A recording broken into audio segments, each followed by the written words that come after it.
দুই রাত্রের ভিতরে কয়বার আপনার সাথে এরকম শারীরিক সম্পর্ক হয়েছে? দুইবার। খালুর বলে আব্বা কইতে আব্বার কাছে বিয়ে বোন যায়, আব্বা নগর কাটান যায়, কাটাই লাগে। তোমার খালুর সাথে কি সম্পর্ক কও? হ্যাঁ, প্রেমের সম্পর্ক। প্রেম করলা খালুর নাকি দুনিয়া লোক আসাল না? এত সুন্দর চেহারা তোমার। খালুর সাথে কতদিন ধরে প্রেম করো? প্রায় 5 মাস হয়। 5 মাস। অন্তত হিসাবে আমার সতীন কিসের ভাগ্নি? আমার ভাগ্নি আছে, অন্যায় করছে, নিজের স্বীকারোক্তি দিছে, এর আগে অনেক কিছু করছে ভাই, এমন সব কথা বলা যাবে না। মানে খালু এবং ভাগ্নির প্রেম না? না এটা বদ্ধ সম্পর্ক কোনটা? প্রেম ছিল। যাকে দেখছেন উনি ওনারা কি বলবো, দর্শক বলবো না প্রেমিক বলবো না সুপুরুষ বলবো না কুপুরুষ বলবো আমি জানি না ভাই। ওনার আপন যেটাস না, যেটাসের মেয়ে মানে ভাগ্নি, যার সাথে ভাগ্নি হয় আর কি। মানে খালু এবং ভাগ্নির প্রেম না? না এটা বদ্ধ সম্পর্ক কোনটা? প্রেম ছিল। মারহাবা, খুব সুন্দর আলোচনা চলছে, আপনারা কমেন্টে মতামত জানায়েন। কারণ আমার মনে হইতেছে ওই দুনিয়া আন্তর্জাতিক দিকে আমার দাঁড়ান, কারণ এই মানুষটা হইলো এই মানুষটার স্ত্রী, বৈধ স্ত্রী। আগে তো বোন নেই, তোমার আমি বোন কইছি এই কারণে, কারণ একটু চেহারাটা দেখেন তো, এই মায়াবী চেহারা, মানে এই চেহারার একটা ওয়াইফ রাইখে, বৈধ ওয়াইফ রাইখে ও গেছে 15 বছর 14 বছরের একটা প্রেমের মেয়ের সাথে লঙ্গলীলা করবার, মানে তার সাথে আকামি করছে সোজা হিসাব। কবে নিয়ে গেছিলেন ভাই? শুক্রবার মাগরিবের পর। শুক্রবার মাগরিবের পরে নিয়ে গেলেন? 14 তারিখ আর কি, শুক্রবার মাগরিবের পর। কই থেকে নিয়ে গেছিলেন? এটা গোরাই থেকে। গোরাই থেকে? টাঙ্গাইল জেলার মির্জাপুর থানার গোরাই থেকে মেয়েটা নিয়ে গেলেন? কই নিয়ে গেলেন? এটা নারায়ণগঞ্জে নিয়ে রাখছিলেন। নারায়ণগঞ্জে নিয়ে রাখছিলেন? কয়দিন রাখলেন? ওইখানে আসলে আপনার শুক্রবার রাত, শনিবার, রবিবার, সোমবার, আর আজকে মঙ্গলবার। আচ্ছা, 5 দিন? 4 দিন, 4 রাত ছিল। 4 দিন 4 রাত। এটা কই রাখছিলেন নিয়ে? নিয়ে ভাবির বাসায় রাখছিলাম। হ্যাঁ, তো ওইখানে আমি 2 দিন গেছিলাম। ভাবির বাসায় রেখে 2 দিন গেছিলেন? হ্যাঁ, 2 দিন গেছিলাম। দুই রাত কাটাইছেন তার সাথে? জি। 2 রাত কাটাইছেন। মাইন্ড করেন না ভাই, আপনারা মাইন্ড করেন না, বোনে তুমি মাইন্ড করেন না। 2 রাত্রের ভিতরে কয়বার আপনার সাথে এরকম শারীরিক সম্পর্ক হয়েছে? 2বার। 2বার? মেয়ের ইচ্ছাকৃত ভাবে না জোরকৃত ভাবে? না, জোরকৃত না, দুইজনের সম্মিলিত হিসেবে সম্মতিতে হয়েছে। তাহলে ভাই আপনার সুন্দর একটা বউ আছে, এত সুন্দর একটা বউ, একটা বাচ্চা আছে আপনার, ছোট দেখলাম ছেলে, এই সুখের সংসার রেখে মাথার মধ্যে এই জিনিস কোন শয়তানে ঢুকাইলো যে এরকম একটা পোলাপান রে, ছোট পোলাপান ফুসলিয়ে প্রেমের ফাঁদে ফালিয়ে নিয়ে তার সাথে আকাম করবেন? কি কি কি কেরা ঢুকাইলো ভাই? এটা আসলে আমাদের দুজনের কেউ ঢুকায় নাই। তো প্রথমে যখন আমাদের ইয়ে ছিল, তখন আমরা বলছিল যে আপনারা আমার খুব পছন্দ হয়। তো আমি বলতে পারি নাই, আপনাদের বাড়িতে যখন গেছিলাম তখনই বলতাম, কিন্তু আমি বলতে পারি নাই। আচ্ছা, মেয়ে কই আপনারে? মেয়ে বলছিল, পরে আমি বলছি যে না, এটা সম্ভব না। তারপরে আবারও এই আপনার মাদ্রাসার নাম্বার দিয়ে 2বার আমার ফোন দিয়েছিল। একবার বলছিল যে আমার হয়তো বাইর করো, আর নয়তো আমি যে কোনো একদিন যাবো। তো আমি চিন্তা করছি যেহেতু আমার লগে কথা বলছে, যদি কোনো দিকে আবার জায়গা, তাহলে সেক্ষেত্রে তো শব্দ সে আমার উপরে এসে আবার ঘুরবে। তাই আপনি নিয়ে গেলেন না? পরে আমি বলছি যে পাগলামি করো না, বাড়িতে যাও, বাড়িতে যেত। পরের সপ্তাহে অসুস্থ হয়ে গেল, পরে এলা বাড়িতে গেল। বাড়িতে যে আমার সঙ্গে আপনার 2 দিন ফোন দিছিল, পরে আবার এই হোয়াটসঅ্যাপে আবার আচ্ছা, মেয়ের বক্তব্য আমরা নিমু, ওই যে উনির ওয়াইফের বক্তব্য নিমু, সবার বক্তব্য নিমু। আচ্ছা বলেন। পরে কথা বলার পরে আস্তে আস্তে এলা শুক্রবারে পরে বলছে যে আপনি আসলে আমি যাবো। পরে আমি বলছি ঠিক আছে, পাগলামি করো না, ঠিক আছে। ওই যে আগের দিনই হয়েছে, মারামারি হয়েছিল ওদের বাড়িতে, ওইটা তো আর আমি জানি না, কিনে মারামারি হয়েছে। পরের দিনে আপনি নিয়ে গেলেন? হ্যাঁ। কথা হলো এই মেয়েটারে নিয়ে 5 দিন ধরে মেয়েটা নিখোঁজ, যে মেয়ের বক্তব্য আমরা নিমু। যখন কালকে মেয়ের বাবা মা আমার কাছে যায়, যখন ভিডিও পোস্ট করি তার 1 ঘন্টার পরে কিন্তু মেয়ে বেরিয়ে আসে। এই যে গতকাল একটা ভিডিও ছাড়ছি আমি রাত্রে। মেয়ের নাম জানি কি? মেয়ের নাম কি আপনার প্রেমিকার নাম? হ্যাঁ, নাজমিন, জাহিদা। জাহিদা। আচ্ছা, এই যে আপনাদের এইবার শারীরিক সম্পর্ক হলো, এর আগে হয়েছে নি কোনো জায়গায়? না, এর আগে কখনোই হয়নি, এই প্রথম। আচ্ছা বোন, আপনার নাম কোন? তো আমার নাম মমতাজ। মমতাজ? এটা কেরা এই যে পাশে দাঁড়িয়ে রয়েছে? আপনার স্বামী? বর্তমানে স্বামী আছে? এই ব্যাপারে এই যে আপনার স্বামী যে একটা কাম করলো, আপনি এটা আগে জানতেন না? না, আমি জানতাম যে আপনার আপন ভাগ্নির সাথে মনে করেন যখন নাকি ওদের এরকম দেখে সন্দেহ হয়েছে, আমার বোনেরও বলছি, বোন জামারেও বলছি, বলার পরে বোনজিরও বলছি, বোনজি আমার আম্মু বলে, আর এর বলে আব্বু। তো এই বোনজি বলছে যে আন্টি, আম্মু, আমি তোমার এরকম কোনোদিন করবো না যে তোমার সংসার নষ্ট হবো, আমি তোমার আঙ্কেলের সাথে আমার কোনো সম্পর্ক নাই। পরে যেদিন ওই শুক্রবার দিন ওরে নিয়ে আসে, ওই দিনটা 3টা বাজে, আমার স্বামী বলছে যে অফিসে একজন অসুস্থ, আমি অফিসে যাইতেছি। পরে সে বইলা উনি চলে গেছে আমার বাসা থেকে, আমি তো জানি না যে উনি এই কাজ করছে। উনি তারপরেও যখন নিয়ে আসছে, পরের দিন 11টা বাজে, দিনের 11টা বাজে বাসায় আসছে। আসার পরে এই মেয়ে হারাই গেছে, রাতের বেলা আমি অনেকবার ফোন দিছি ওনারে, উনি ধরছে না, আমি তো জানি না। মেয়ে হারাই গেছে, আপনি ভাগ্নি যখন হারাইছে শুনছেন, আপনি ভাগ্নি হারিয়ে গেছে, পায় না, হারাই গেছে, পায় না। আমার ওর আব্বু আর আম্মু ফোন করে বলছে যে যদি মেয়ে মারছে, রাগ করে যদি যাইতে যায় পরে, তা তোমার ওই জায়গায় নিয়ে রাখো, নাহলে তোমার নানুর ওই জায়গায় যাইতে বলো যে ওই জায়গায় জানি যায়, অন্য কোনো জায়গায় না যায়। পরে আমি অনেকবার ফোন দিছি মেয়ে ফোন ধরে না, একবার রিসিভ করছে। পরে আমার জামাই রে না হলো 10টা মতো ফোন দিছি, আমার জামাই ফোন ধরছে না, রিসিভ করছে না। পরে একটা মেসেজ দিছে, মেসেজ দিয়ে কইছে যে আমার কাপড়ের সমস্যা অফিসে, আমি এখন কথা বলতে পারবো না। তারপরে তখন আর কি প্রেমিকার নগে লঙ্গলীলায় ব্যস্ত আছে, বুঝেন নাই? তখন তো জানতাম না। হ্যাঁ। এই কয়দিনও মনে করেন বলছে, আমার স্বামী বলছে ডাইরেক্টলি যে আমি যদি এর নিয়ে আসি আমার মায়ের সাথে জিনা করা হইব। তার মানে কি আর মায়ের সাথে জিনা করা হইব? মানুষ কি অবিশ্বাস করতে পারে? আরে দেখেন আপনার কাছে পড়াইতেছি কি সুন্দর দাড়ি টুপি দাঁড়িয়ে আছে, নামাজ টামাজ পড়েন না? না দাড়ি খালি লেবাস পড়েন, তাহলে এত সুন্দর একটা হাদিসও দিয়েছেন, আবার হাদিসও ভালো জানেন মনে হয় আপনি। তো কি করুন আপনার, কি করা উচিত কোন? তো আপনারা সবাই ও দুষ করছে, ওর দুষের শাস্তি দেন।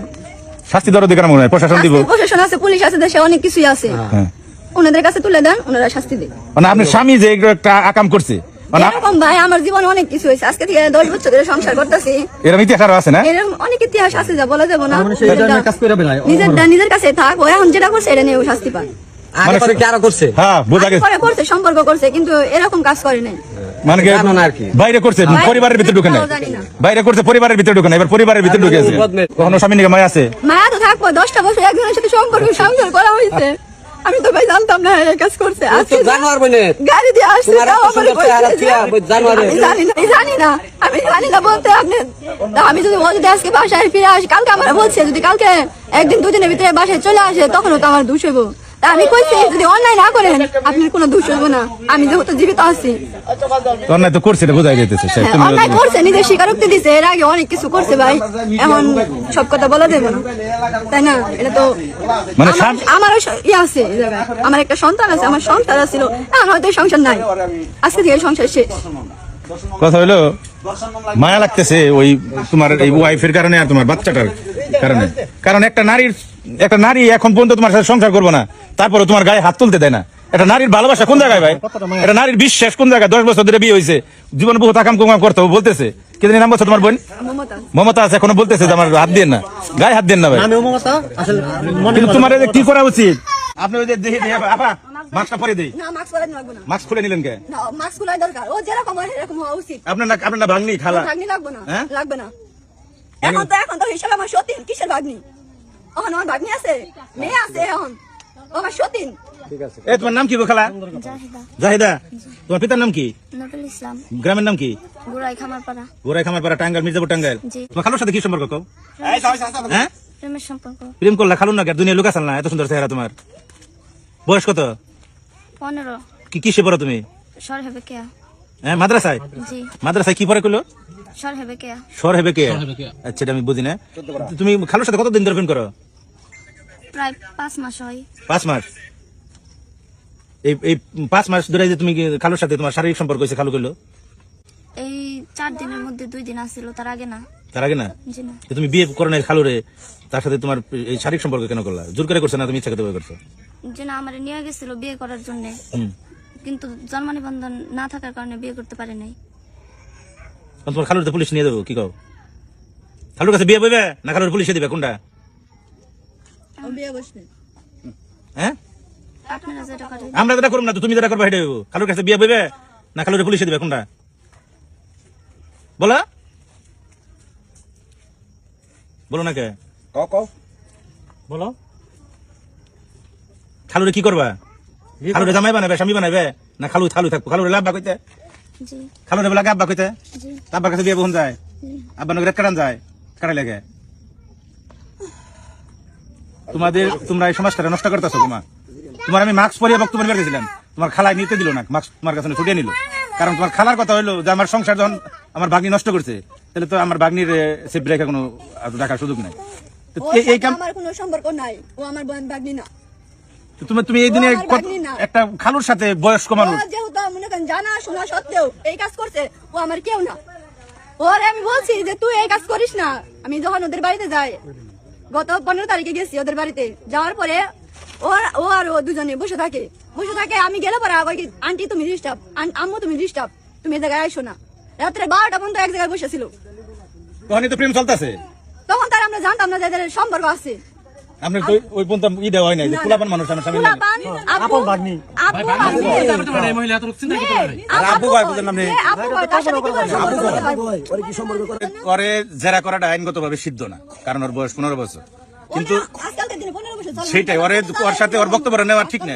কিন্তু আপনার চাপে, এলাকাবাসীর চাপে এবং ওর অতীত বিভিন্ন ঝামেলা আছে, এই কারণে আমরা নিতেছি।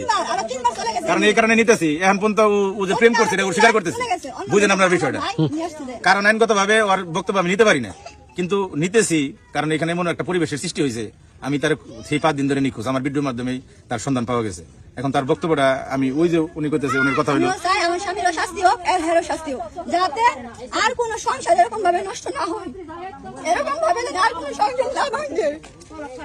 বুঝছেন, সবাই কাছে দোয়া করি এরকম জানি কারোর ঘরে মেয়ে না দেয়, আর জানি এরকম স্বামী কারোর ঘরে না দেয়, আল্লাহর কাছে দোয়া করি এটা। কথা হলো আমার দুঃখটা তোমার স্বামীর কাছেও না, দুঃখটা মেয়ের জন্য লাগে না, দুঃখটা লাগতেছে তোমার জন্য আর তোমার সন্তানের জন্য। কারণ এই দুজন রঙ্গলীলায় ব্যস্ত প্রেমে, জীবনটা ওর জীবনটা সন্তানের জীবনটা আজকে তো ও জেলে যাবো, ওর দেখবো কারা, সন্তান দেখবো কারা, সন্তান দেখবো কারা ভাই? তো তুমি তুমি বয়স 15 কিন্তু তোমার আসলে তো বাপ্তি হয়েছে 45 বছর, মানে এত পরিমাণ পাকছে, অল্প বয়সে পাকিলে মানে কইলাম না দুঃখ থাকে চিরকাল। খালা তোমার কপালে দুঃখ আছে, আমি জিয়া হাসান কয়ে গেলাম এই ক্যামেরার সামনে, কারণ তুমি অল্প বয়সে পাকছ, তোমার কপালে দুঃখ আছে, এটা মনে রাখো। চাই এমএও আইনে যাইকো, এমএও আইনে যাইকো, হ্যাঁ আইনে যাইকো, যায় না দুজনেরই শাস্তি হোক, আমি এটা চাই। আমি তো ঘরের বউ না, বাংলাদেশের এইটা আইন নাই, কিন্তু এই আইনটা থাকা এই উচিত। আইন থাকা উচিত, থাকবে না কে? শাস্তি দুজনে যদি কাজ দুজনেই করছে, অসৎ কাজ দুজনেই করছে, শাস্তি দুজনেই পাইবো, এটাই হওয়া উচিত। এটা হওয়া উচিত, কিন্তু বাংলাদেশের আইনে তো এটা নাই বই। এটা হতে হইব, এই আইন তো বাংলাদেশে হারে হারে দেওয়া লাগবে এই শাস্তি। তোমার আমি বোন হিসেবে কই, হ্যাঁ বলেন। এই ঘটনা পুলিশে যাক, প্রশাসনে যাক, জামুসে তাই হোক, কিন্তু তোমার কাছে আমার একটা অনুরোধ, তোমার স্বামীরে আর এই তোমার হতিন, তুমি যারা কইছো তোমার বাসায় গেলে, হ্যাঁ, আমার সতীন এই দুজন মানুষ তুমি ক্ষমা করো না। না, আমি জীবনেও ভাই ক্ষমা করব না। আমি তোমার পক্ষে লড়ুম, আমি যদি মরেও যাই তারপরে আমি ক্ষমা নাই। আমি তোমার পক্ষে লড়ুম। আমি হ্যাঁ, কালকে আমার মামা ফোন দিছে, আমার মামার আমি এত বড় হইছি আজ অব্দি দেখি নাই। কালকে এর সাথে আমি কথা বলছি, 20 মিনিট কথা হইছে। বলো। ওর পোলা আছে না, দর্শক তোমার স্বামীর হ্যাঁ, ছেলে আছে, পোলা আমার যদি ছেলে আছে। দেওয়ার উপযুক্ত হয়, পোলা তাড়াতাড়ি কাছে দিয়ে না দাও, না, আমার ছেলে আমি কাউরে দিব না। ঠিক আছে? কথা হলো তোমার কাছে অনুরোধ, আমার সন্তান আমার কাছে থাকবে। ওই জানোয়ারও ক্ষমা করো না, না, আমি আর কাউরে ক্ষমা এই করব তোমার না। যে ভাগ্নি, না, এটা তুমি ক্ষমা করো না। এটা হচ্ছে ভুল সাবজেক্ট, আমি জীবনেও ক্ষমা করব না। আমার যদি মনে করেন যত দূরই যাওয়া লাগে আমি তত দূর যাবো, কিন্তু এদের শাস্তি চাই, এর এর পোলা না, শাস্তি পোলা না। লাগবো। এই শাস্তি দেওয়াই লাগবে, শাস্তি না দিলে আমি যে জায়গায় যাওয়া লাগবে আমি ওই জায়গায় যাবো।